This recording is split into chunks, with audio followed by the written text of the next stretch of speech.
Welcome back to day 2 of the Working to Walk Science and Advocacy Symposium. I thought we had some great presentations yesterday, panel discussions, and also some excellent questions and comments from you. Again, I'm Matthew Rodreick, the Executive Director of U2FP. And for those of you who weren't here yesterday, we again welcome you to the 15th Annual Working to Walk Symposium, along with our Board of Directors, our staff, and our sponsors. Thanks for being here again today.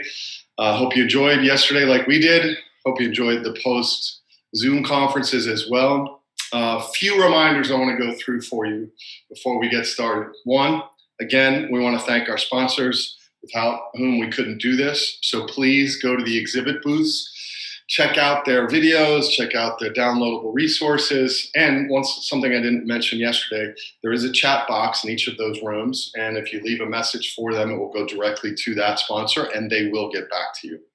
Second, remember to leave General Session 1 at the conclusion, go back to the virtual lobby, open up General Session 2.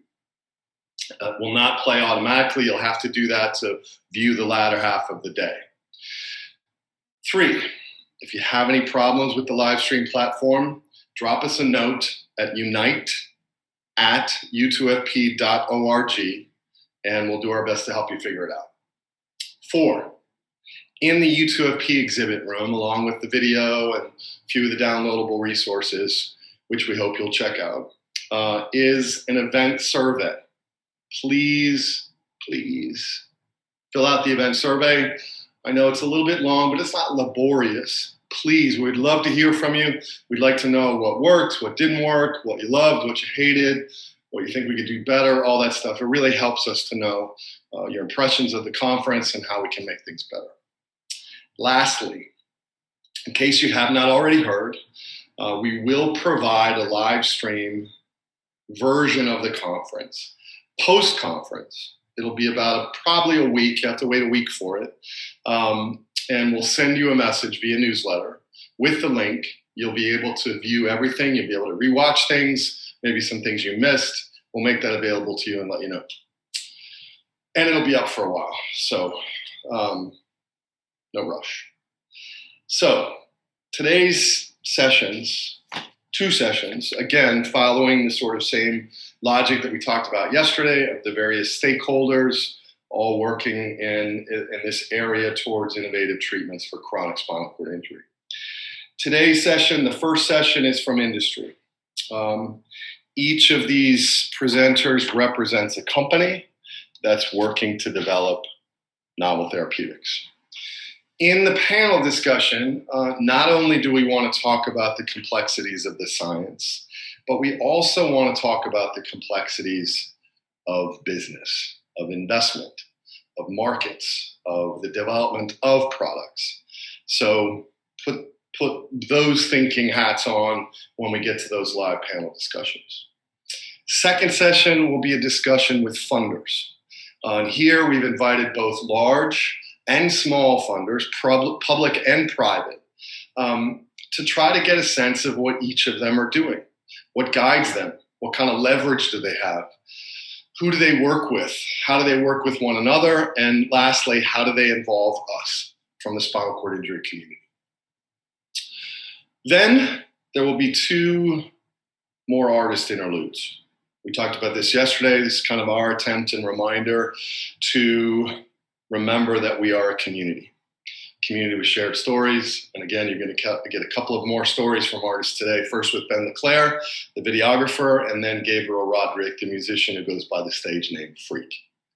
So come ready with your questions and comments. Lastly, if there's anything both yesterday, today, or tomorrow that you have questions about or that interests you or you kind of like goes on or you have an idea, reach out to us. You can find our information on the website, email addresses, general email address, my email address. We'd love to hear from you. We'd love to help you figure out ways to get more involved in this work. It's kind of what we do. It's kind of why we do this. So reach out. Come ready today with your questions, with your comments, just like you did yesterday. We're looking forward to it. So without further ado, here's session 1 with industry.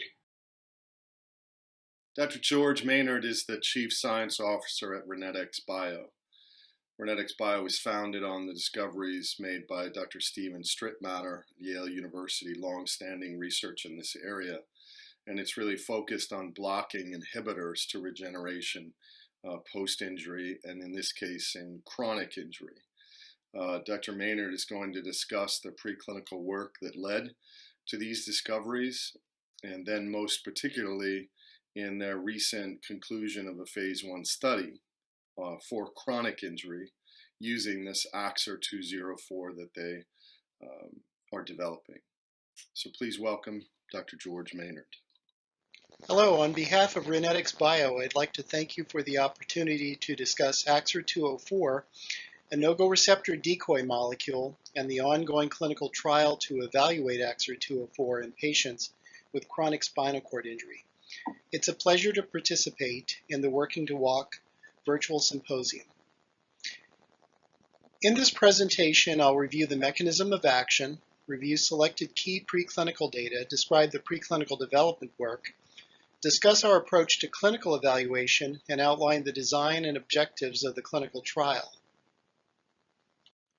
ReNetX Bio is developing technology licensed from Yale University, originating from the research of Dr. Steven Strittmatter.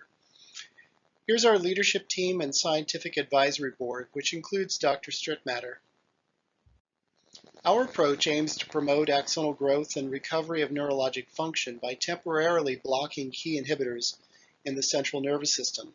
Under normal conditions, proteins present on oligodendrocytes and myelin, shown in blue on this diagram, interact with receptors present on neurons and their axonal projections, shown in orange, to block axonal growth. In particular, three key myelin-associated inhibitors known as NOGO-A, MAG, and OMGP individually bind NOGO receptor 1, which signals inside neurons via co-receptors to arrest axonal growth. This inhibitor system has the unfortunate consequence of severely limiting regrowth following spinal cord injury. So as shown on the right, axons are broken as a result of injury, die off below the site of injury, and do not regrow.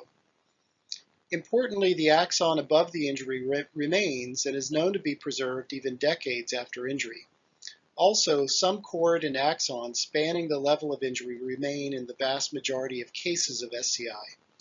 These preserved axons provide an opportunity for restoration of function if new connections can be grown. As shown here, we're using a soluble decoy protein that contains the binding domains of NGR1, highlighted with red boxes in this diagram, to bind NOGO-A, MAG, and OMGP, thereby interfering with their interaction with NGR1 on neurons and creating a more growth-permissive environment. This mechanism is quite distinct from antibody approaches, which only target a single inhibitor, for example, anti-NOGO-A.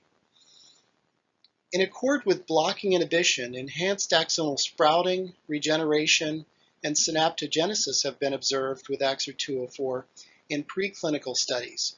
It's thought that this growth allows for rewiring of the spinal cord to establish new connections, and this leads to the greater recovery of neurologic function observed in these studies. AXOR 204 and a surrogate version of the protein for rat have demonstrated efficacy at all stages of SCI in preclinical studies. That is, at the acute, subacute, and chronic stages following injury. We've studied contusion injury most extensively, at least in rat, as this model is generally considered to have greater translational relevance to most human SCI. Here I'm showing published data with two different dose levels of AXOR 204 given starting 3 days after a T7 contusion injury, modeling subacute injury, and given over a 28-day period with testing at 35 and 63 days. Among other improvements measured, roughly double the percentage of animals treated with AXOR 204 recovered the ability to walk with weight bearing using the affected hind limbs compared to control treatment. On the right side of this slide, I'm showing published data from the same injury model, but now with a 3-month delay prior to treatment and with a 3-month treatment period. In rats, natural recovery of motor function plateaus within about 3 months after SCI compared to roughly 12 months in humans. Thus, we use this as a model for treatment of chronic SCI. In this experiment, nearly 30% of animals recovered the ability to walk with weight bearing compared to no significant improvement in animals treated with control. Benefit at the chronic stage of SCI provides an attractive path for clinical evaluation, and I'll elaborate on this later in the presentation. As a key step supporting the rationale for clinical testing, AXR204 also has been tested in a non-human primate model of SCI and found to promote recovery of use of the affected limbs. This study, conducted at Yale University and recently published, entailed a cervical hemisection injury, a model that allows tightly controlled injury severity, in this case imparting mild impairment to one side of the body. Treatment was started 1 month after SCI and continued for 4 months. Behavioral testing was conducted at 6 months, 1 month after the end of treatment. As shown in the graphs, AXR204 treated animals displayed greater use of the affected forelimbs in feeding, that is, use of the impacted limb and both limbs together, and also improved walking. No adverse effects were observed with AXR204 in this study. In addition to the increased use of the affected limbs in monkeys with SCI, AXR204 treatment also enhanced corticospinal tract axon growth. This is very exciting translational data because the corticospinal tract in monkeys, as in humans, is the primary spinal pathway involved in voluntary motor control. In other words, in controlling movement for the arms, hands, legs, and feet. It runs from the brain down the length of the cord and connects to motor neurons to control movement.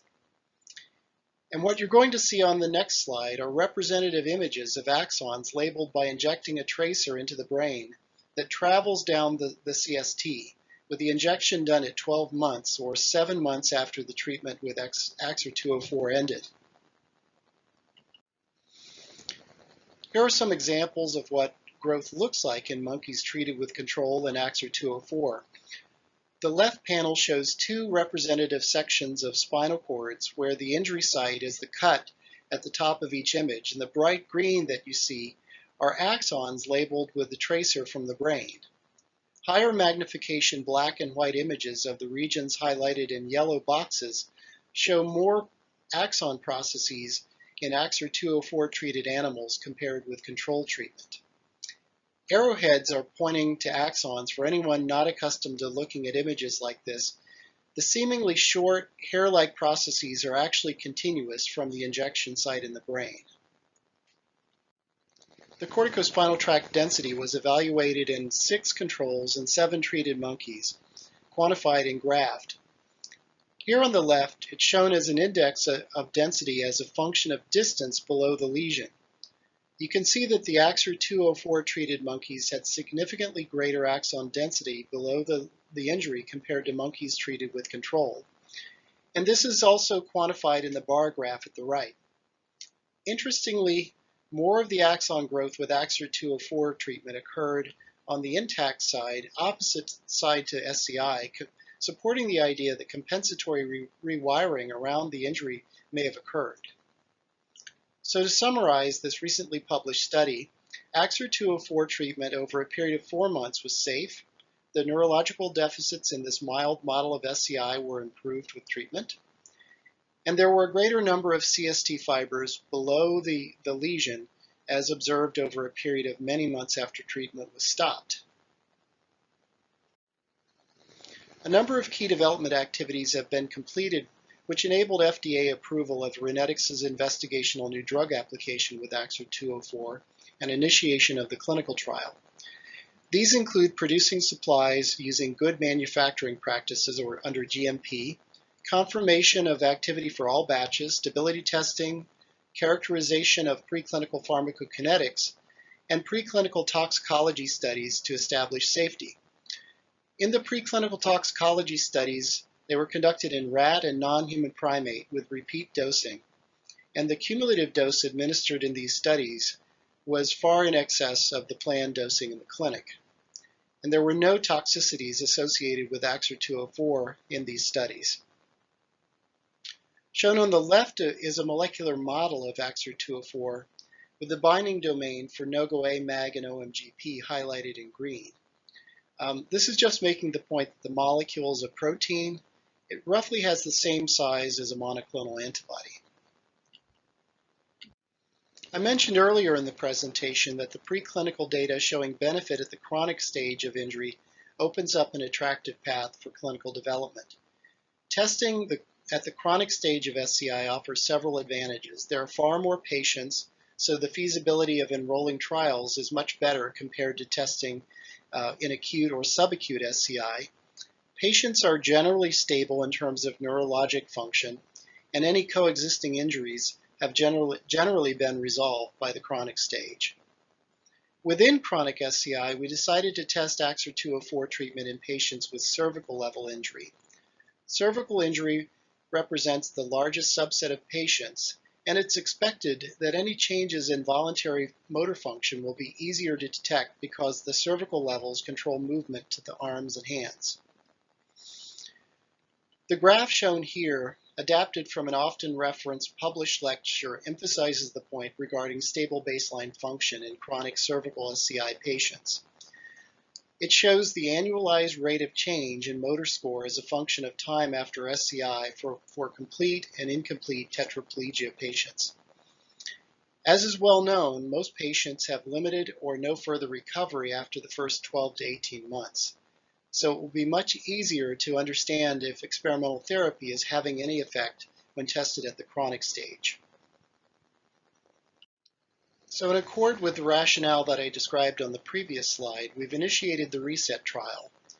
The trial is evaluating the safety, pharmacokinetics, and efficacy of AXOR 204 in participants with chronic cervical SCI who have significant but incomplete impairment of hand and arm function. This study includes both complete and incomplete tetraplegia patients. Part 1 of the trial, which is in progress, entails testing single ascending doses of AXOR 204.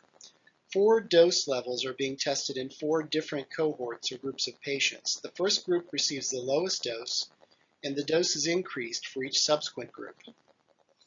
After completing Part 1, the data will be reviewed carefully to decide if it's safe to proceed with repeat dosing, which dose to give in the next part of the trial, and the dose frequency to use. Part of the safety review will involve a data and safety monitoring board.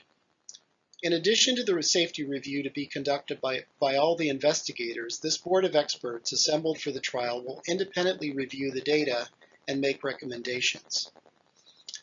The repeat dose portion of the trial is primarily where efficacy will be tested, since the duration of dosing will be the same as used in the monkey SCI study. We expect to learn a great deal from the ReSet trial, and a partial list is given at the bottom of the slide. We want to determine safety and tolerability first and foremost. We're evaluating efficacy by a number of measures, including a couple of different measures of hand and arm function. We're looking at changes in the ability to perform activities of daily living, changes in sensory function, looking for changes in autonomic function, any changes in patient-reported outcomes in several different categories. We're looking at the pharmacokinetics and testing to see if there's any anti-drug antibody response to AXOR 204. The trial also includes scales to look for changes in pain and spasticity. In addition, we're looking at any biomarkers that may help us understand how AXOR 204 is working.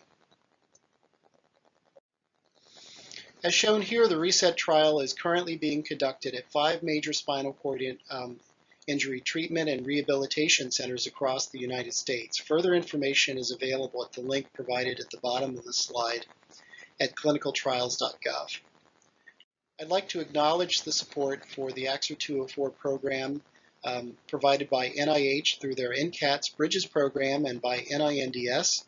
Wings for Life is providing critical financial support for the clinical trial, and in addition, the project is being supported by private sector investments in ReNetX. Finally, I'd like to offer thanks to Unite to Fight Paralysis for the invitation to speak, and to ReNetX's SCI Advisory Committee for their helpful input on the program. Dr. Candy Tiefertiller is the Executive Director of Research and Evaluation at Craig Hospital in Colorado. Today she will be discussing the UPLIFT study, a large-scale clinical trial using non-invasive electrical spinal stimulation, targeting upper extremity function in chronic spinal cord injury. She will discuss the pilot studies that led to this trial, and then specifically some of the trial design for this large-scale multi-center trial that they hope will be starting soon, COVID notwithstanding. And then during the live panel discussion, Dave Marver, the CEO of GTX Medical, will join the panel to also discuss some of the business side of developing new technology for the treatment of SCI. Welcome, Dr. Candy Fertiller. Hello, my name is Candy Fertiller, and I'm the Executive Director of Research and Evaluation at Craig Hospital in Englewood, Colorado. And I'm looking forward today to speak with you about the UPLIFT study, which is the first large-scale, multi-center pivotal device approval trial whose objective is the market release of a device to restore function in people with spinal cord injury. And specifically, we're going to be looking at upper extremity function in this trial. Kim Anderson published a study in 2004 addressing the priorities of individuals with cervical spinal cord injuries, which demonstrated that regaining arm and hand function is a much higher priority than regaining other functional ability, such as walking, bowel bladder control, as well as sexual function. It's probably the most quoted literature in all of spinal cord injury, and yet, in contrast to her findings, there is still no currently approved therapy indicated for restoration of upper extremity function following spinal cord injury. We know that many individuals with spinal cord injury are considered non-responders to the current clinical interventions we have available. Neuromodulation, or delivering a targeted stimulus to the nervous system with the goal of facilitating recovery, and specifically, today I'm going to talk about a type of neuromodulation called non-invasive electrical spinal cord stimulation, has been proposed as a potential way to return an injured nervous system to a more physiologically recovered state. So how does it actually work, or what's the mechanism proposed behind this intervention? Well, we know that one of the primary challenges to date is that severity of injury continues to be a predictor, the most important predictor of recovery after spinal cord injury, which often limits individuals with very severe injuries from achieving any appreciable functional recovery. However, the science tells us that in at least or greater than 80% of individuals, even those individuals with very severe injuries, there's a critical number of neurons which survive the injury site but are no longer electrically active. Non-invasive electrical spinal cord stimulation, or NES, uses a submotor threshold electrical stimulation to neuromodulate those remaining neurons, or those living neurons, into more of an electrically competent state. The goal then becomes to activate and strengthen those neural connections through activity-dependent plasticity so that we can actually turn that nervous system into a more functionally recovered state. To date, NES has been evaluated for a variety of spinal cord injury levels and needs, including upper extremity function, locomotion, trunk stability, bladder, and control of symptoms like spasticity. Results have consistently been positive, but all of these studies really have been pilot and feasibility studies, so it's been difficult to make large-scale conclusions from them. That's why we're really excited that the UPLIFT study will be the first controlled study of this therapy to incorporate a hypothesis-driven effectiveness endpoint and a comprehensive set of assessment tools. So we should have much better information about how to move this therapy forward based on the results we receive from this trial. Specific to upper extremity recovery, Gadd et al. Published a study of 8 individuals with chronic spinal cord injury and demonstrated an improvement in hand grip forces by 325% when the stimulation was on. And then they turned the stimulation off and found that there was a carryover from this effect, so that even when the stimulation was off, people in the trial were able to demonstrate 225% greater grip strength than what they were at baseline when they entered the trial. So a couple of exciting things here is that, one, people benefit from an upper extremity standpoint from NES therapy, and 2, we may not always have to rely on the stimulator so that the nervous system can learn and hopefully recover on its own, even when the stimulator has been turned off. So what is the LIFT system? The LIFT system contains a stimulator, which is a wearable 4-channel device that delivers a charged, balanced waveform at a constant current and allows us to customize therapy for each individual patient. It's just as easy as putting on any other stimulator that we have in the clinic. It's not complicated, it's quick, it's easy. It can be used in the hospital setting. It can also be used in a rehabilitation clinic or an outpatient clinic, and it's powered by an internal rechargeable battery. It also contains a programmer, which us as clinicians will use it to wirelessly program the stimulator with the exact parameters that will best meet the patient's needs that we're working with. And then we're using hydrogel biocompatible electrodes. We're generally placing the electrodes just above and below the injury site and outside the boundaries of any hardware that's been implanted in the individual. So we want to be above and below that hardware when we're using the stimulator. There's still so many questions to answer regarding how to maximize outcomes using NEST therapy in spinal cord injury, which is why I'm excited that we're completing the UPLIFT study. First, I think the biggest question I have from a clinical perspective is what additional benefit does NEST provide to the current standard of care, which I would consider mass practice training being offered in the clinical setting. So we know that some people get better if they have a lot of intensive training of the upper extremities, but not everyone. And how do we now add NEST in to those who get a little bit better, as well as those who aren't necessarily responding to the mass practice training, to see how we can potentially maximize their recovery?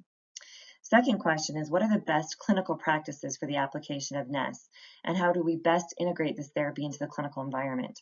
So in the small pilot study that we did at Craig, we chose to have people come in 5 days a week and receive NEST therapy in combination with mass practice training for an hour and a half a day, 5 days a week. That is a lot of training. We honestly have no idea if that's the right dosage or if there's something else we should have done differently. But we needed to start somewhere, and these individuals had already received very intensive training of the upper extremities, so we wanted to at least match that training. So this is one of the participants in our pilot study, and she's a young girl with a C5 spinal cord injury. As I said earlier, she's received the most intensive outpatient therapy that we have to offer for both the upper and lower extremities. She was receiving 80 sessions of neuromuscular electrical stimulation and then stopped after her plateau in recovery. And then 3 months later, we entered her into our small pilot study using NEST therapy. And so what you see in this first video is that the therapist asked her to extend her elbow, and she's unable to do that. So she really doesn't have any activation of her triceps at this point. Then in the very same session, we turn the stimulator on. We've got, again, electrodes placed at C3 and C7 for her. And what you see here is that in the very same session, with that submotor threshold that she's getting from the stimulator, she's able to extend her elbow against in a gravity-eliminated position. So really exciting for us, and not something that we expected. We just don't see that kind of recovery in one session, especially when somebody has already received so much intensive outpatient therapy. Traditionally, upper extremity recovery has been very difficult to define with limited information available on clinically meaningful changes and improvements. We're excited because we believe the UPLIFT study is going to add to this body of literature and help us truly define what a clinically meaningful change is in the upper extremities for individuals with spinal cord injury. So I wanted to show you this video, just again, in trying to understand how do we define a clinically meaningful improvement in function. So as I said earlier, this is the same girl from the previous video. And, C5 spinal cord injury, dependent for all of her transfers. One of her biggest goals wasn't necessarily to walk, but it was just to be able to transfer independently. And so again, when she started the pilot study, she had a 0 out of 5 on both triceps. And then at 20 visits, she demonstrated a 2 out of 5 on her bilateral triceps. And if you think about You're like, that was my best one. you can see that was a solid 4 inches. Sound off this one, but essentially she's going to lean forward, she's going to lift her bottom up, she's going to use those arms to stabilize herself. So she's lifting her bottom entirely off the mat, which, as we know, is really important to be able to be independent with transfers. So again, Hopefully with this study, we will help better define what a clinically meaningful improvement is in upper extremity function. The UPLIFT study objective is to provide evidence that the lift system provides safe and effective treatment for the restoration or improvement in upper extremity strength and function in individuals with chronic tetraplegia. This is obviously very relevant to the individuals with spinal cord injury that we serve. And to date, NES is increasingly being offered in an off-label use, yet it has not been clinically validated in a large-scale controlled study. So that's why it's so important that we do this pivotal trial to better quantify the benefits that individuals receive from participating in NES therapy in combination with mass practice training of the upper extremities. As we said earlier, benefits have definitely been suggested in pilot and feasibility studies and in a diverse SCI population. But we still don't know which patients are most likely to respond to NES therapy and how to make sure that we're maximizing their benefit from this therapy. Guidelines are lacking or non-existent for safe and effective application of the therapy. And finally, access to NES therapy will remain limited until a device indicated for this becomes available through the FDA market release process. So that's why it's so important that we are gathering this data and using it to help move this device through the FDA process. In terms of the study design, it's a single-arm sequential study. Individuals will be enrolled in the study. They'll complete 2 months of mass practice training alone. Then they'll complete an additional 2 months where we're augmenting mass practice training with NES therapy. We'll be capturing outcomes at baseline and then again at 4 months, and then also at every month during the study so that we can really better understand the trajectory of recovery that individuals may receive. And the study design really reflects a practical approach to evaluating the relative merit of adding this therapy into our current standard of care, which is mass practice training. Various assessment tools have been shown to correlate with meaningful gains in upper extremity performance, but it's been difficult to select one that encompasses the heterogeneity of this population.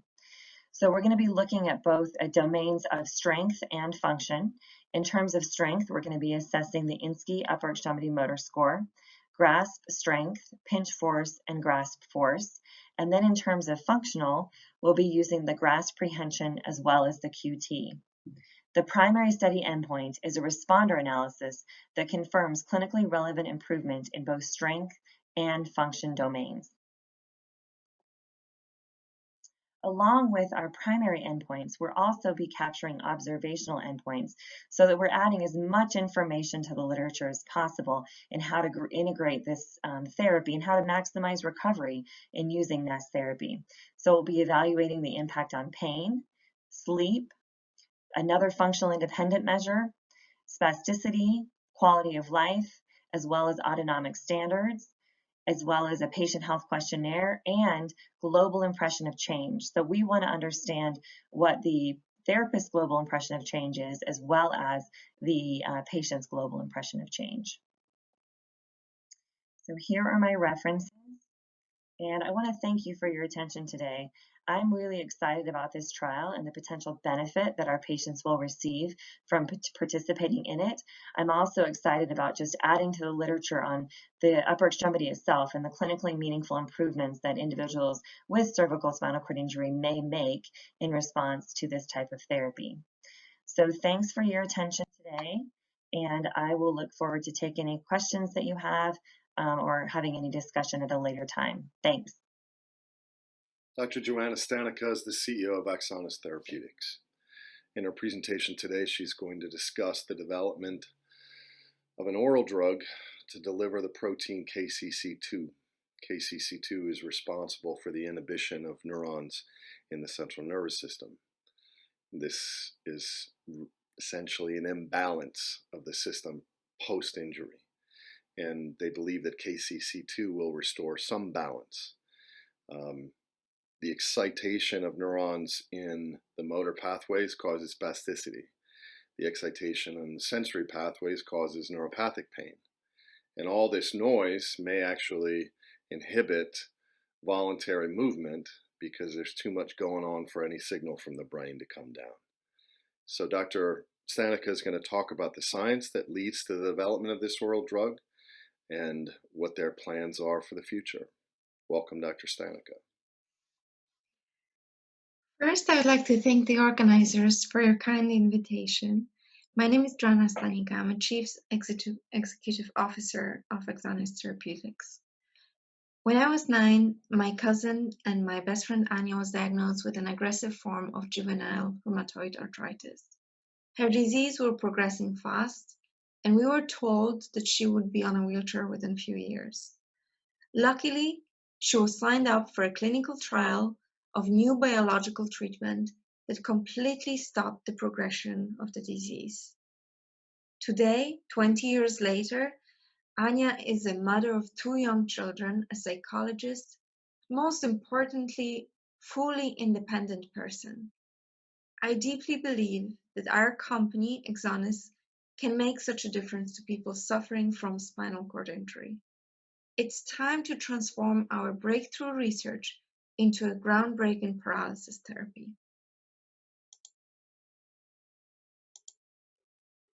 But the story with AXONIS doesn't start with me. It starts with a person who understands spinal cord injury more than me and more than many of us. Someone who lives it every day. AXONIS has been founded by Bob Yant, who it is hard to call disabled, because despite his paralysis, he has been more than able to navigate through his life as a husband, as a father, and as an entrepreneur, someone who devoted his life to find a cure for spinal cord research. AXONIS's mission is to transform this determination into a cure for spinal cord injury. It has been known for a while that spinal cord injury leads to excitation-inhibition imbalance and dysregulated increased excitability of various neurons and circuits. For example, increased excitability of sensory networks results in neuropathic pain, and hyperexcitability of motor neurons results in spasticity, 2 common comorbidities of spinal cord injury. Circuits that regulate sensation and movement in spinal cord are complex. In order to elicit, but also to control the movement or sensation, there are excitatory and inhibitory neurons in the spinal cord. Excitatory, or go neurons, to positively stimulate the signal, and inhibitory, or stop neurons, to regulate it.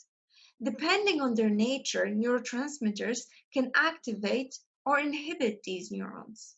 So go and stop neurons use these neurotransmitters to communicate to each other and activate or inhibit each other to elicit initiation or cessation of movement.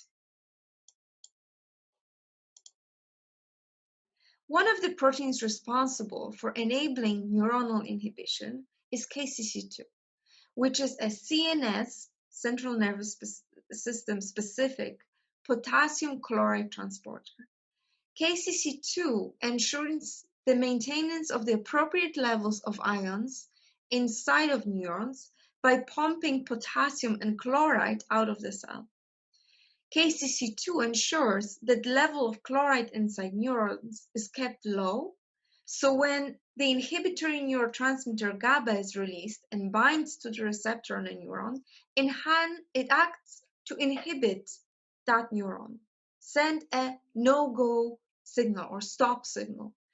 Therefore, KCC2 is a key player in the phenomenon of neuronal inhibition and hence excitation-inhibition balance.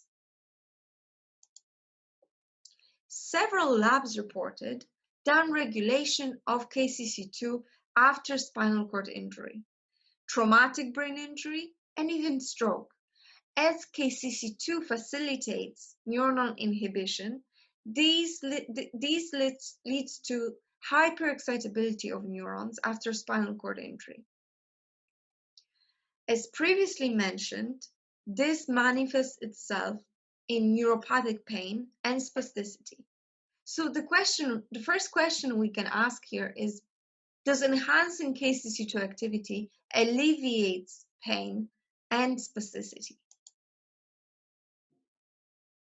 Neuropathic pain is a pain derived from activity in neurons.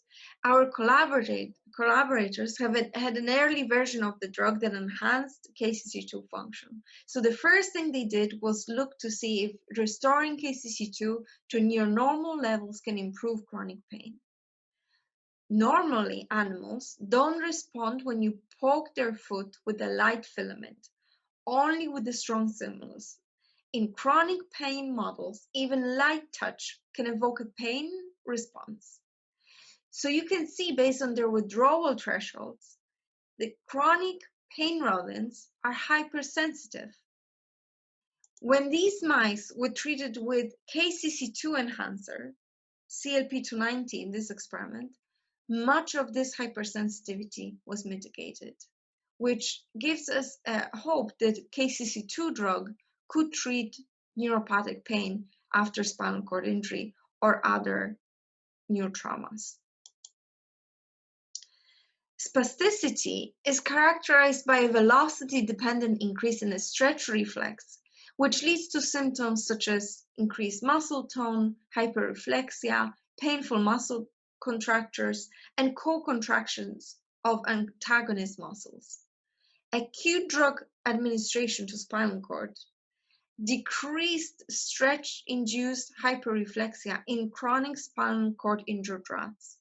Independent work showed that monosynaptic response, which results in spasticity, was also reduced in rats treated with another molecule that enhances KCC2 activity.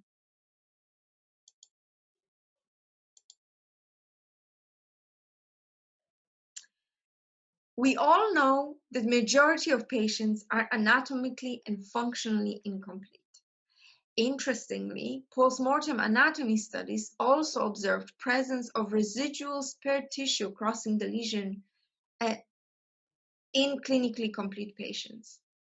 Dr. Zhigang He, my mentor from Boston Children's Hospital, started asking questions on why the spare tissue remained dormant after injury and how to reactivate it. And knowing that neuronal inhibition is dysregulated after spinal cord injury, just like in spasticity and neuropathic pain, what if there is impaired inhibition of motor commands? Dr. He screened various compounds to seek answers to these questions and learned that pharmacological or viral modulation of KCC2 expression or its activity leads to recovery of stepping ability in mice after severe double hemisection injury. In the paper led by one of my colleagues, Bo Chen, they demonstrated that hyperexcitable disinhibited stop neurons over-inhibit motor signals from Go excitatory neurons, leading to dormancy of spare tissue and lack of movement in the incompletely injured animals. They also showed that restoring control and balance to stop neurons via enhancement of KCC2 allows the Go excitatory neurons to transfer Go signal to motor neurons, resulting in stepping in injured mice. In this severe injury model, 80% of mice recovered stepping ability within a few weeks. So let's have a look how this recovery looked like on the video.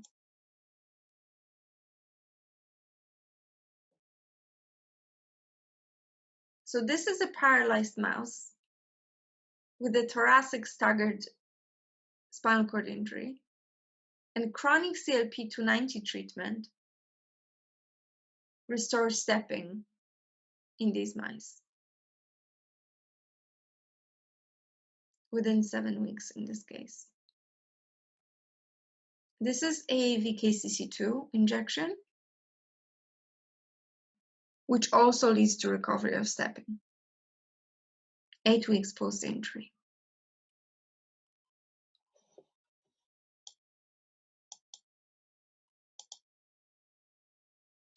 So I hope that I convinced you today that KCC2 may be a triple-edged sword for neurotrauma, that enhancement of can alleviate pain and spasticity in injured individuals, while reactivating dormant spared neural tissue, leading to voluntary movement after spinal cord injury. AXONIS is currently developing novel oral drugs that can enhance KCC2 function to bring a real difference to people living with spinal cord injury. Thank you for your attention. I'll be happy to answer your questions.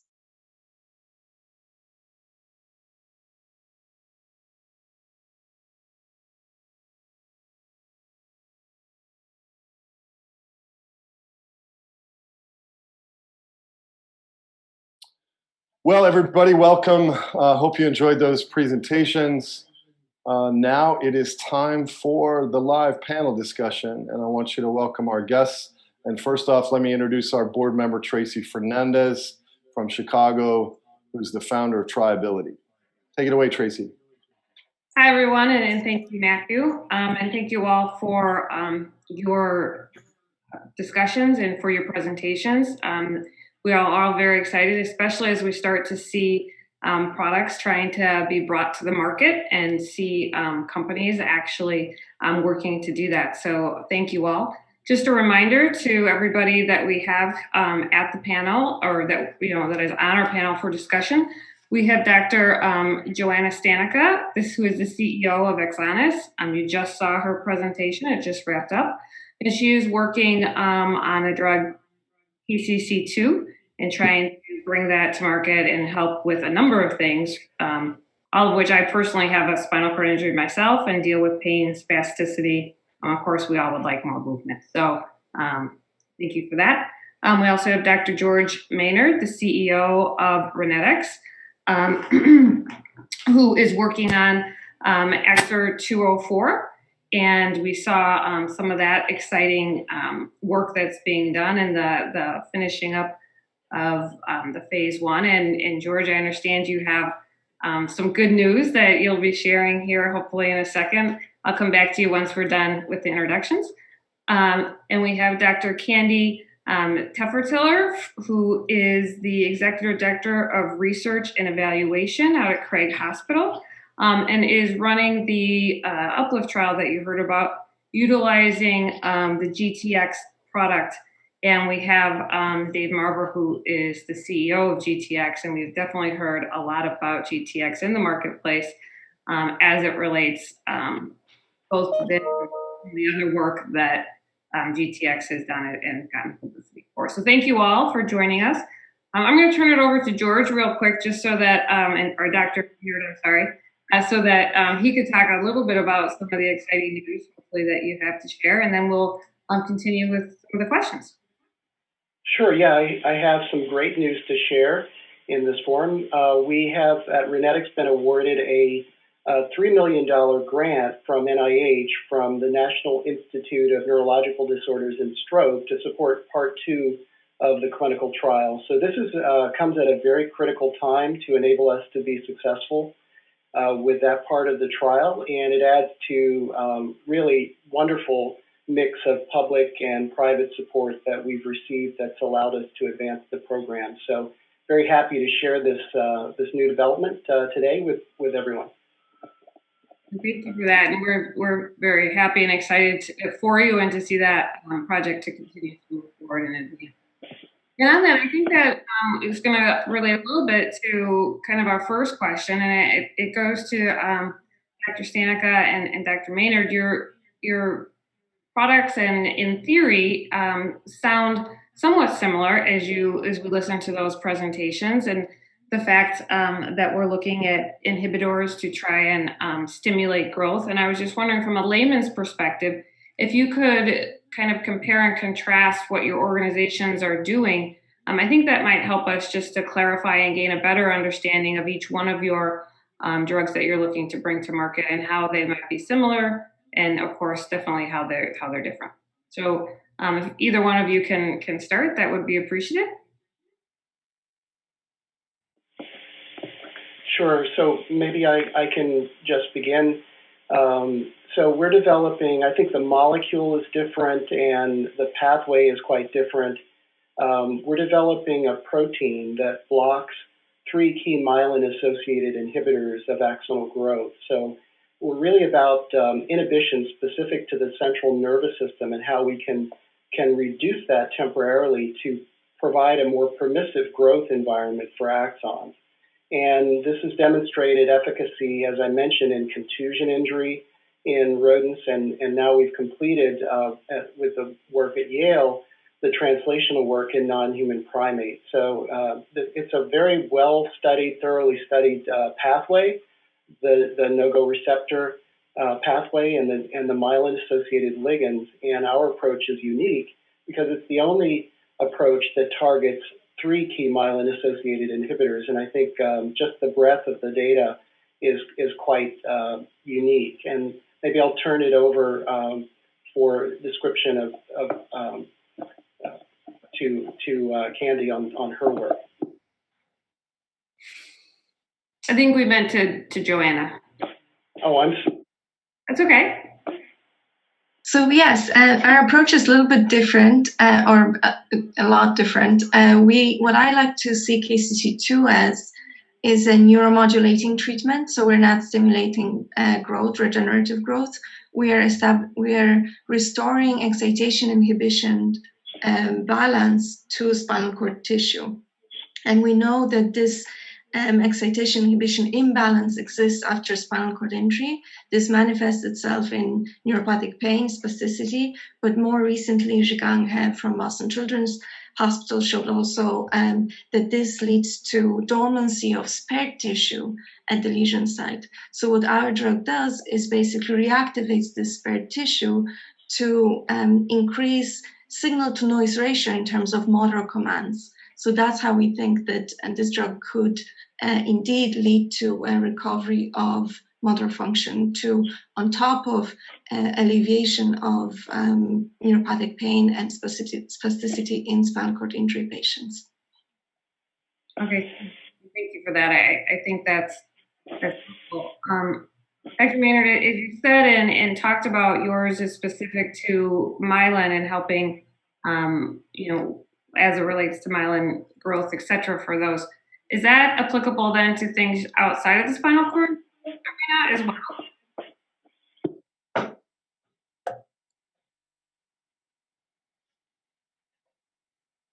I don't think we can hear you for some reason. Sorry. To the extent that we obtained evidence of clinical efficacy in spinal cord injury with the ongoing clinical trial, I think there's an opportunity to look at stroke recovery and a variety of different types of neurological injury and additional central nervous system disorders. Anything that could benefit from axonal growth could be approached with the mechanism. So in particular, we present on the publications on our website, stroke recovery. There's evidence in glaucoma, and there's some in glaucoma models, I should say, and there's also some evidence in multiple sclerosis preclinically. Okay, and that's what I was thinking of multiple sclerosis. I think just from a business perspective, obviously, and we'll get to that in a little bit, but having that wider marketplace obviously can help hopefully provide more use for the drug and then make it more marketable and maybe increase investments, et cetera. And as we look at that, kind of what are the future plans? And I would ask that from each of your organizations as it relates to continue to moving your drugs or your treatments forward in the marketplace. Will there be obviously additional studies? But will you be focusing any of those studies related to other areas, for example, outside of cervical? Would we look at autonomic dysfunction? Would we look at lower extremity movements? Those types of things I know are also very of interest to the community at large, of course. Cervical being very important as well, but just are you looking at some of those other areas? And any one of you could start. I can start to tell you a little bit what we're doing right now in AXONIS. So Zhigang He has published fantastic study in showing functional recovery in mouse model. We're right now conducting study in rat model. What is very important to us is to look at variety of endpoints in these studies. Just as I mentioned, we're looking at the neuropathic pain, spasticity as well, also bladder function and other outcomes. So as we're progressing, we'd like to conduct a similar study in mini pigs, also with a variety of endpoints. I think this is very important. Okay. Thank you. So it really, the future development will depend on the balance of safety, tolerability, and efficacy demonstrated in the current clinical trial with AXOR 204. But based on the preclinical data, there's a number of opportunities to evaluate earlier following spinal cord injury at the acute and subacute stages, and to evaluate in thoracic spinal cord injury and other types of neurological disorders as we discussed.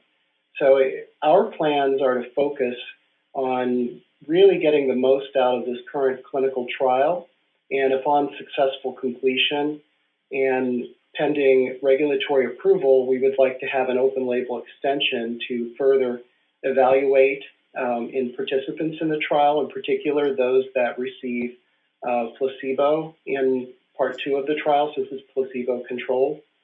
And beyond that, it will come down to discussions with the FDA and with funders in terms of the strength of that data as to whether we would evaluate more broadly in parallel additional clinical trials, and how quickly the therapy could be advanced to market approval. And there's really a lot riding on the outcome of the trial, first and foremost in terms of safety and tolerability, but and of course really the degree of efficacy that we see. And I noticed, Dr. Maynard, for yours, it was a mild injury that was tested in that phase 1. Would you continue with more of a mild injury as you move forward, or would you look to make more severe injuries to, as I look at like our community, for example, we tend to have people with, I know we say it's not complete, but we feel like it's complete. So are you looking to see some of that as well? That's a great question. The current clinical trial is based on hand and arm function and doesn't exclude participants based on their ASIA grade. And so it's actually enrolling both complete and incomplete tetraplegia patients. So that's AIS grade A, B, C, and D. And it's really focused on hand and arm function as the primary outcomes. But as I mentioned, we're also looking at a variety of exploratory measures, autonomic function, sensory function, and patient-reported outcomes to understand if there may be additional opportunities beyond the primary outcome measures in the trial, and if anything provides any surprises relative to the preclinical data in terms of potential benefit. But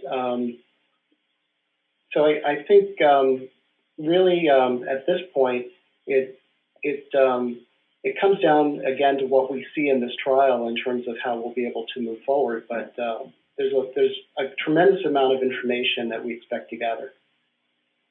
Traci, from GTX's perspective, you heard about the external platform and the Uplift trial from Candy, but we have two platforms actually. We have the external platform for which we'll be studying upper extremity restoration of strength and function. We also have an implantable platform, and we have two different pivotal trials planned for that one. So we'll be looking at upper extremities, locomotion, as well as autonomics. That's great to hear. That's great to hear. I would just add in the LIFT trial, we're also going to be looking at exploratory measures such as spasticity, pain, sleep, some of those, and then autonomic function, sexual function, things like that, just to see how it's impacted. I would also say that I completed a small pilot study at Craig and looked at the impact on lower extremity function and saw some really exciting preliminary results using the stimulator to, especially even in individuals with very severe injuries, more motor complete injuries, we saw the ability to activate lower extremity movement on command when the stimulator was on, especially in chronic injuries and those who've already had a great deal of therapy. So I think there's a lot of potential to use NES therapy in a variety of patient populations and a variety of diagnoses in terms of the severity of spinal cord injury. So looking forward to determine how we evaluate that for lower extremity function and walking function as well. Exactly. Andy, this is Matthew. I just wanted to interject quickly a couple of questions from the audience. First off, one is, were there any safety concerns with the NES therapy? Any skin breakdown, pain, spasticity? And then second to that question was the woman that you featured, how far out from injury was that person? If you could comment on both of those. Yeah, great question. So again, my pilot study was an N of 8, so it's a very small number. So I'm going to give you information based on 8 individuals. But all of them had chronic spinal cord injury, including the young woman that was featured in the video. She was about 2 years post-injury. She had already received the most intensive therapy that we could provide at Craig. So she had received 80 sessions of neuromuscular electrical stimulation to the upper extremities in combination with mass practice training. So we were using surface electrical stimulation, 12 channels. So we were stimulating her trunk and many upper extremity muscle groups, and then doing upper extremity task-specific training. And we did not see any recovery, true neurologic recovery from her during that intervention. And then once the very first session, as you saw, that video was from the very first session that we put the transcutaneous spinal cord stimulator on her, and then therapy, she was able to activate her triceps in a gravity-illuminated position. So it was something we did not expect. Again, she's somebody that we've been working with for months and hadn't seen that kind of recovery. So she was chronic, had already received a lot of outpatient therapy, and still showed a tremendous amount of benefit, even in the first session of putting the transcutaneous stimulator on. Now, in terms of adverse events or any sort of downside to this, skin is sensitive, and so we had to be really careful about making sure that the electrodes were clean and that we did a nice job of really monitoring the skin during all of the sessions. We didn't have anybody, we would have redness and erythema after the session, but we didn't have any skin breakdown that occurred due to NES therapy. Thanks. Dave, I interrupted you when I asked that question. Did you have something you wanted to circle back to? I don't remember exactly. I think I was just going to say that certainly the indications we've described today are just the start. You know, we have promising preclinical and even clinical data for a number of different indications for the external and implantable platforms. And our commitment is to find a way to fund large-scale trials that have the right power and rigor to convince neurologists and whomever to adopt these therapies so they can provide maximum benefit for the community. So that's what we're trying to do, starting with the Uplift and then continuing with some additional trials that will be commencing over the next couple of years. And on that note, do you think as we look at futures and timelines and things to that nature, could you speak to that? Could you speak to what you perceive your timelines to be? Sure. Yeah, we hope to introduce 2, if not 3, devices and indications, approved indications in the 2023-2024 timeframe.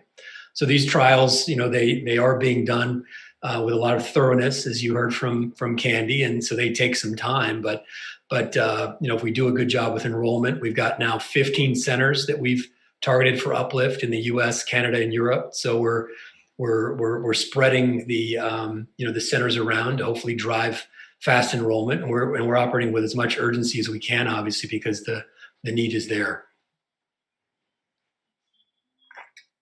That's good. That's good to hear. And then I think one of the things that excited myself and probably almost everybody else listening to all of your presentations is that you really were targeting the chronic community, which we've seen so many different trials or in clinical trials and studies typically being done much more frequently with the acute stage. And I was just hoping, Dr. Maynard, you alluded to the benefits of working with chronic individuals, and if you might just expand upon that and how you see that growing in the future, or if any of you would also like to touch on that. I think it's near and dear to all of our hearts to see these trials and drugs and treatment options coming to market, hopefully, that relate to a chronic situation.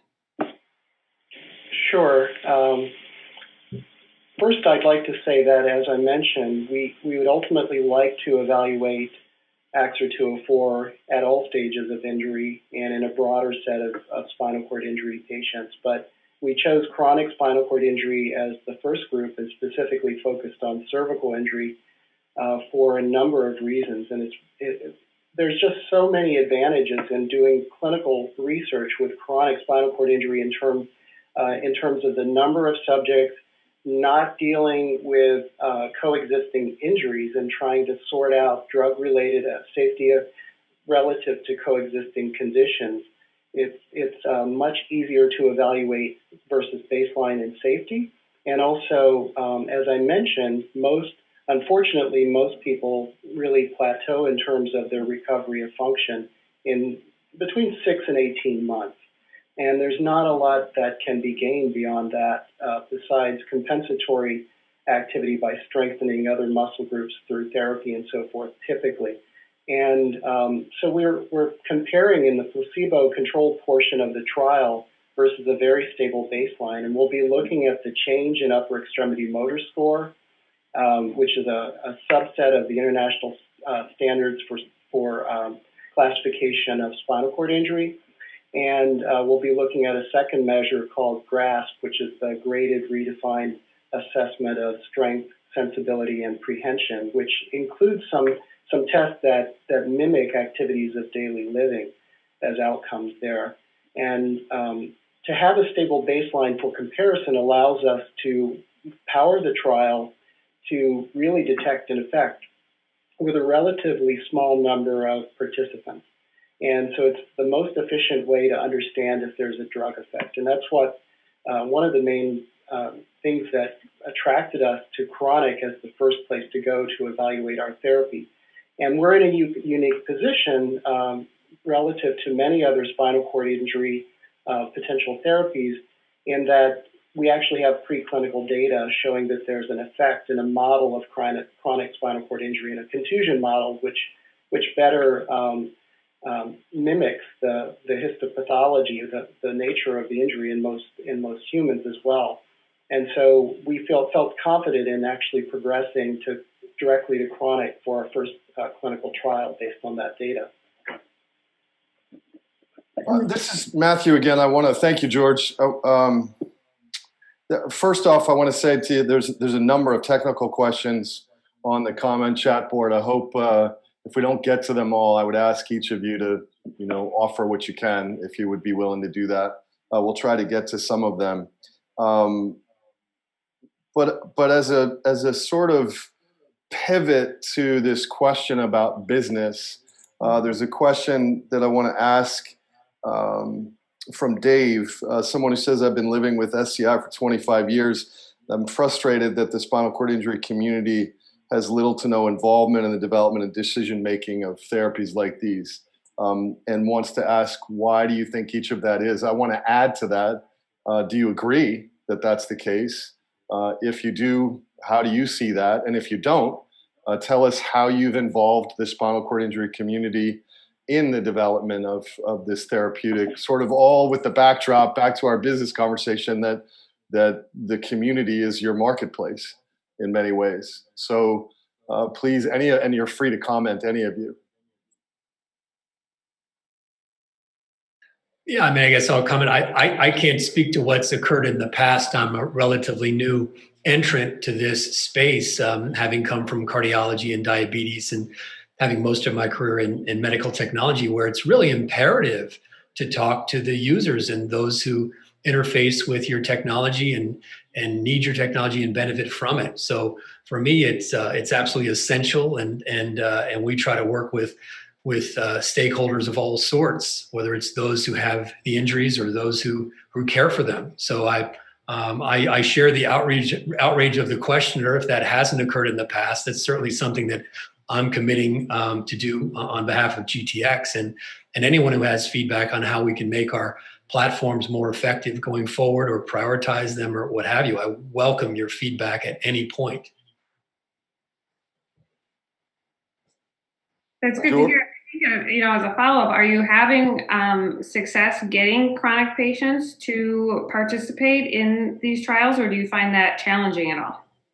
Well, so we've only, this will be our first trial, the Uplift trial that Dr. Teffer-Tiller described. So I hope that enrollment is swift, and that'll be important. And I think we want to be part of the community, stand shoulder to shoulder with the community, making sure that people are aware of what we're doing, and that if we're having trouble getting the word out and spreading awareness, or there's certain blockades out there, maybe from a skeptical group of neurologists or what have you, and let's work together to overcome those barriers. Mm-hmm. I would just add in that I found the population of individuals with spinal cord injury to be extremely excited about transcutaneous spinal cord stimulation. And the Craig Hospital did just a little blurb on the study that I was doing, and it went on our social media platform, and I probably had 50 calls from people immediately after that, requesting information on how they could get involved in the trial. So my understanding is, I agree, I don't think we've done a good job of including our consumers and our stakeholders previously, but I think everybody is focused on trying to do that now and really trying to get input in how we design our trials. And I think people are excited about being involved, and I hope that enrollment will be quick because of the excitement around this trial. And I can speak for the ReSET trial. We've had a great deal of excitement from chronic spinal cord injury participants to get involved with the trial. I will say that just based on careful selection of patients and the complexities of drug delivery in this case, we're doing intrathecal by lumbar puncture because of the protein that's introduced directly into the cerebrospinal fluid, and there's a lot of procedures and a lot of follow-up that's required, that the logistics proves to be more of a challenge than identifying potential participants in terms of making sure they meet all of the criteria and actually can complete all of the visits. And we actually had a delay in part one of the trial due to COVID, and it was necessary for sites to suspend work on the program while they dealt with the public health emergency back in March. And then we've worked very closely with sites and with input from a number of sources, including our advisory committee, to think about safety measures to put in place and make sure that we could restart the trial for part one, which is now in progress, and we hope to finish part one by the end of this year and early next year to begin part two of the trial now. But there was a significant delay by COVID, and I think COVID does introduce concern going forward just in terms of how to manage visits safely and all the interactions that are required for clinical research to be done properly. And I think that kind of lends itself a little bit to what I know we wanted to touch on, and we don't have much time, but let's talk about the business side of trying to bring these types of products and drugs to the marketplace. What does that look like from an investment perspective, raising funds, getting people involved, starting these organizations, doing these trials? What are the challenges there? What does your marketplace look like? If you could each comment on that. I know it's challenging, and it must be even more challenging with COVID and everything that we've been facing over the course of this last 2020, and obviously even prior to that, just getting these organizations up and running and moving forward. Well, maybe Joanna, you haven't gone a lot on that. Sure. So yes, fundraising for spinal cord injury treatments is not trivial. It's possible. We were very lucky to find a group of very excited angel groups that and that led our seed round. So that was great to see. I have to say, I wonder what George and Dave think about how venture capital groups see the space. So far, at the preclinical stage, I can say that this is certainly challenging. And I think what is the most important part for our program, the way I see it, is to bring enough of exciting proof of concept data in large mammal models to basically take us to that space where to de-risk the treatment to the level that to bring the excitement from venture capital groups. I think that's very important. I was very pleased to see that in the last few months we were able to secure 2 golden tickets from Big Pharma, which is very exciting. And because it shows that yes, there's interest in the space, and yes, we do need to do more work to bring them fully on board. But it's nice to see certainly excitement from their side. Yeah, so I think we're fortunate. We have a nice group of visionary venture capital firms on our cap table already, but that doesn't mean it's easy. And we're going to need more capital going forward. We have pretty ambitious goals. Most medtech companies have a single product and they do a single pivotal trial. We have 2 platforms, 3 pivotal trials planned, and we're committed to that because the need is there, and we feel like our platforms can make a really significant impact in the quality of the lives of people with SCI. What VCs, I think, tend to the way they tend to react is that they like to see big markets, pain, sleep apnea. They look at SCI and they say, well, it's small, annual incidence of 15 or 20,000 people. And it's my view that our sole focus on the SCI community is our strength. And it's up to us to show that we can build a viable business by focusing on this community with solutions that matter and that really bring benefit to these folks. But ultimately, just being realistic, we're likely going to need the support of organizations like the Reeve Foundation and NIH and the VA to help carry the day. Otherwise, we're going to have to retrench, which I don't want to do. There's so much benefit that we can bring. Maybe I can just add a brief comment on the venture capital investment environment. It has been very difficult. I've been at this a while with ReNetX, bringing this therapy from the preclinical stage to the clinical stage now. And I think what the area needs, particularly with therapeutic, with drug candidates, is a win to really demonstrate that regenerative medicine provides a commercial opportunity. And then, as has been the case with Big Pharma on any number of areas, the investment will flow quite readily. And I'm really rooting for everyone here, for all of us, to deliver that win. I think it'll change things dramatically if we can demonstrate that. Can I ask you, I'm glad you brought that up, George. How big of a win does that need to be? What are the parameters for that win? I think it's a commercial opportunity more than anything. If it turns out that a regenerative treatment for spinal cord injury can be generally applied, that would be a multi-billion-dollar drug. And I think it would generate just as much excitement as Alzheimer's research or any of the big areas where there's been huge investments over time. And what's I think put off a lot of venture capital and pharma investment are some of the failures of the past. And a lot of that was dealing with early intervention at the acute stage with trying to deal with neuroprotection. And I think it's also very difficult in the area for regenerative medicine to demonstrate biomarkers, and that's something that we're working on. So we need to be able to reassure with biomarkers if we can. We need to be able to demonstrate efficacy that's quite convincing, and I think there's a great opportunity for everyone. And I think on that note, what can the community do, if anything, to help your organizations and organizations like yours become more successful and drive these products to market?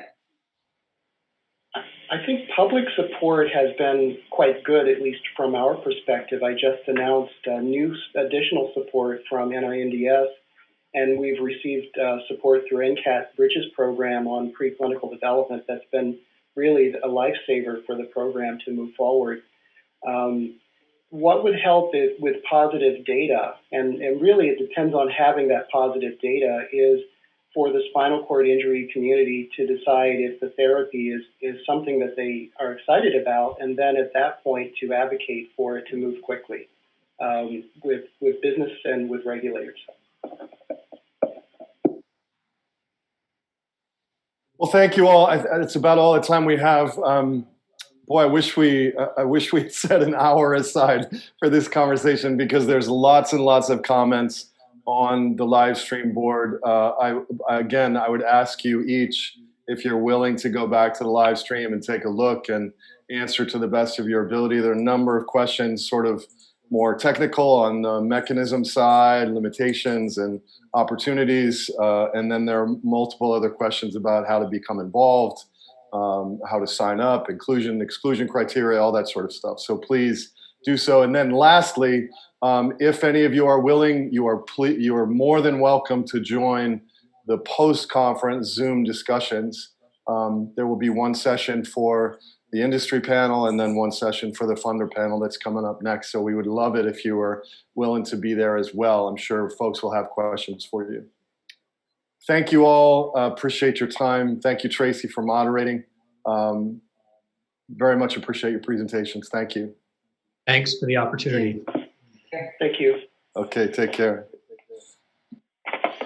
So now it is time for us to pivot to the artist interviews. And today, Kelsey will be talking with Ben Leclair. But before we get to Ben, we are going to see a lovely video introduction to the great work that he does. So here we go. Video introduction of Ben Leclair.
Hey everybody, we're here with Ben Leclair. Ben, thank you so much for joining us.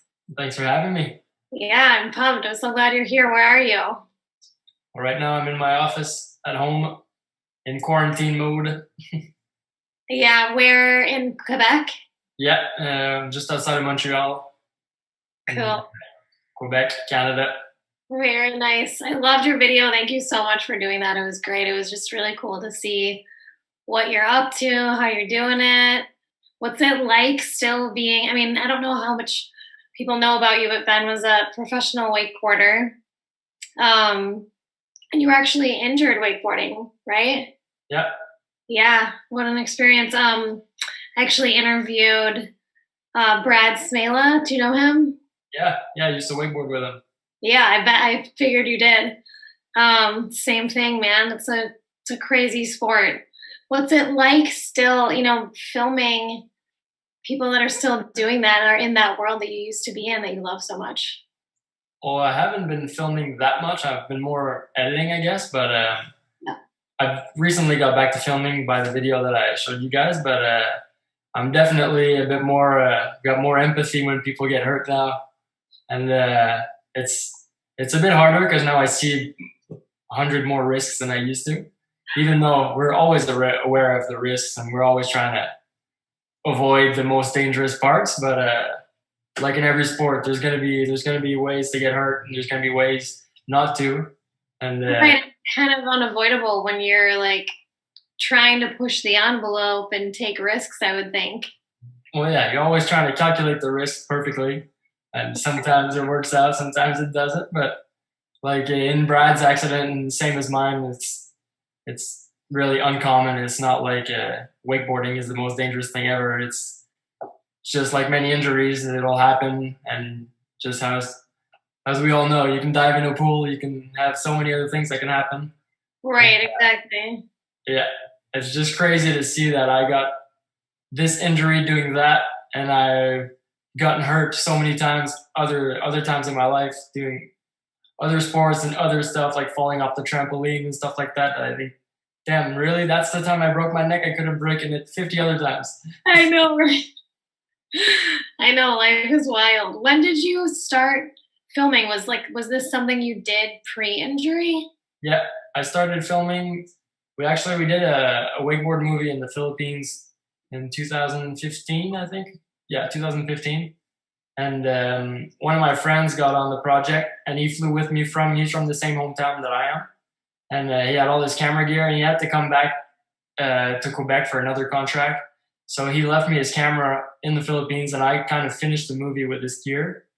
And later on, I bought that camera off of him, and then I really started filming more.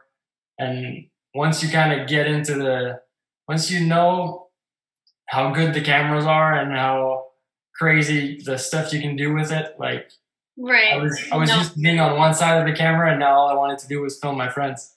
Yeah. Even though I was still wakeboarding, it was super cool to make that movie and be filmed, but also film the guys. And I got much more into editing after that, and it kind of just was a snowball effect.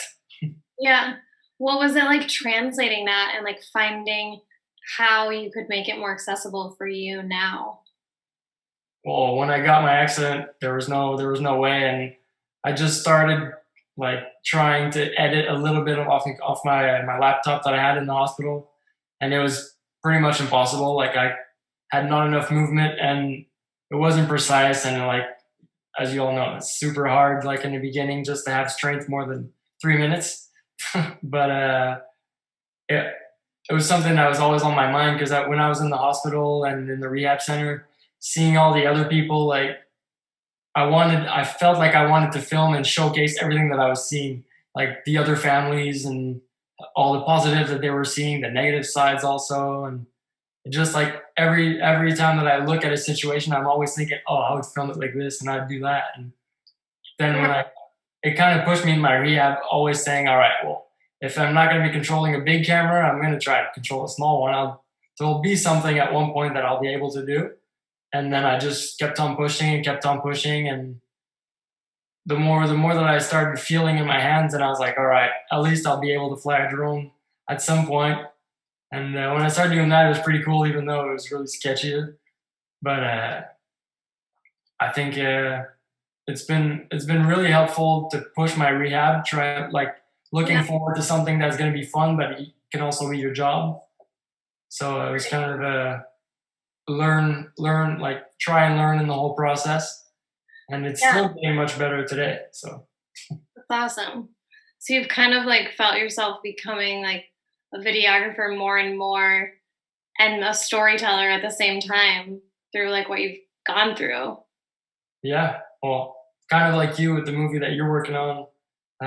Since my accident, like we filmed a little bit here and there, and I was always thinking, okay, well, I'm gonna need this, and I'm gonna try to edit it a certain way, and I think that's why it's gonna take forever, since I'm the one trying to do everything, and I'm always thinking, oh, I want to redo this, and I remember that part of rehab. We should film people doing this, and all the little pieces that I thought would be cool. Maybe they're not when I'm editing, and then there's a bunch of things that I remember. Oh, we should film that instead, or we should do this, and then it's just like a never-ending cycle of restarting to make it perfect, and that's gonna take long, but that's what makes it good in the end. Yeah, that's the beauty of film, is you can just keep getting more footage and playing with it. Do you have like a dream project that you want to do, or something you're working on right now?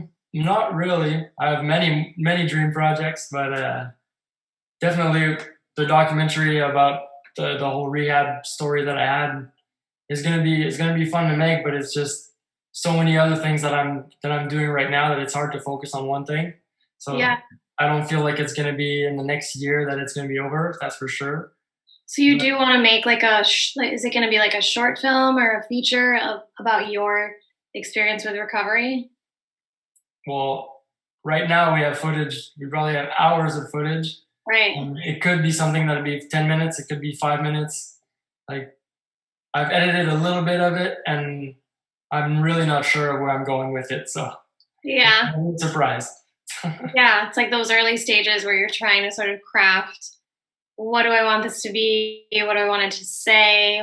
What material do I have to support that? Plus, like, the more it goes, I think the message I wanted to portray in the beginning is much different now. Just like every 4 or 5 months, you learn about stuff, you get better, some things happen to you. And I don't know. And I feel like if I would have done the project and I would have finished it in the first year of my accident, it wouldn't have been as good as if I do it right now, and it probably won't be as good as if I do it next year. So you never know when you actually want to do it. Right. Things keep I know that's how it's been with the film. Things like keep evolving, and the story keeps getting richer. So like you end up filming for so much longer than you thought you were going to, because life continues to happen, and you're like, oh, well, this is interesting. Yeah. Well, I'll include this. Yeah, it's funny that way, especially when you're at the helm. You know, you're the filmmaker and you're sharing your story. There's so many twists and turns and things you can add to the story by your own personal experience. I think that's really cool. You're always getting new experiences. Like, I didn't know how many stages I wanted to put in the project. Like, am I going to stop? Like, for sure, the ideal was to get injured, do the rehab, be back to normal. Right. The more you get into the cycle, you look at all the aspects, and you can focus on just one little part. Could be a movie, but then you've got 25 of those. So is it the injury? Is it the rehab? Is it the family side of the whole other effects that come with it? The job, trying to drive again, trying to live again. Right. It's wide. How long has it been for you? How long ago were you injured? It's going to be 4 years at the end of next month. Okay. That statement was so powerful. Like, you get injured, and then you like work so hard, and you think you're going to be normal again, like sometime soon, you know? Do you feel like you're less attached to that idea, but like, what is that like? Like, what do you think about now in terms of like being normal again, you know? And how does that how do you sort of balance that with where you are right now? Well, I don't know. I think we always have the same end goal. Like, I'm sure you as well, you're listening to all these doctors and everybody doing the research. Like, there has to be something at one point. Like, and I'm not taking my eyes off of the main prize, I guess. But before, I think I'd look at this whole process thinking of myself, oh, I'm not going to be happy if I'm not back to my normal state that I was right before my injury. But now, like, I feel like everything I'm learning, I'm always telling myself, oh, now I'd be good with just this, and I'd be good with just that, and this and that. And like, that's what makes every little step just this much better, I guess. Yeah. Now that you're learning to like every little new thing that you're getting, it makes, I don't know, I'm not even sure how I see it. Right. I know, it just keeps like changing. I'm gonna check out the chat room real quick. I think Matthew might have just. I'll just tell you, there's a question that came in from a couple of folks about camera mounts. What do you use? How do you choose it? Somebody made a comment that they have a 9.6 pound Nikon telephoto lens. What do you use? How do you use it? Well, I use a Panasonic GH4, and I only took the head of my tripod, and pretty much take just the legs off, and we bolted. I'm not sure how to say that in English, but pretty much you just screw the head of your tripod right in the wheelchair. So this way you can have any type of camera. It can be as heavy as you want. I think the heavier the better, because it'll make it more stable. And it's just screwed into the base of my seat. So this way it's super stable. I don't know if it answers your question, but yeah, the gear is so interesting. How you can just like manipulate it and find cool new stuff to make it accessible for you. What's your favorite toy right now? I think it's still the drone, because it kind of gets me out of my chair. Like when I'm just flying and you're just looking through the screen at what you'd be seeing from the camera. Right. And, this way I can follow my friends. Like I posted today on my Instagram, I was following my friend's son, who's just turned 5 years old, and he's driving his motocross on a track, and I was there trying to film, and it was just getting nowhere. Like you're just there getting all dusted by all the other dirt bikes. And I was just like, all right, I'm going to go hide beside the van, take my drone out, I'll get in the zone, and this way I follow him 5 feet behind him the whole time, and you get the adrenaline of doing an actual sport. Right. Like before my accident, I would have almost just as fun following my friends behind the cable when they're wakeboarding with the drone than when they were following me. So yeah, that's so cool. Mm-hmm. That's so fun. You're just sitting there like operating this drone and just swooping in and out wherever you please. Yeah, and then people are beside you talking to you like you're doing nothing. And yeah. They don't know that I'm almost a kilometer away between trees trying to follow this kid. And you're answering, yeah, that's good. Okay, thanks. That's so cool. Hey, you guys. Me again. Popping in. Time's up. If anybody has any questions for Ben, put them in the chat board. Ben, check on the chat board if there's anybody else that has gear questions or how to find you, where your stuff is, what your website is, Instagram, all that sort of stuff. You can find them there. Follow Ben. He's got really cool. If anybody has questions trying to mount their camera on their wheelchair, just hit me up. And it's been a lot of trial and error, but I think we've got a good setup, and I can probably help you. Excellent. Hey, well, listen, thanks so much, man. Thanks for joining us. Thanks, man. Appreciate your stuff. Your work's beautiful. So for the rest of you, that concludes today's session 3. I misspoke this morning saying it was 1 and 2. So that was session 3. And I'll remind you that at the conclusion of this, you have to click out, go back to the virtual lobby, and open up session 4 with our funder presentations. A couple things to remind you, Zoom meetings at the end of the day. Hopefully some of our presenters will join in there so you can continue to have the conversation, continue to ask questions. Also remember our event survey. It's in the U2FP exhibit hall. And coming up next in session 4 is the funder conversation. So we'll start with a presentation from Linda Bambrick from NINDS. Look forward to that conversation, those set of presentations too. Okay, we'll see you on the other side.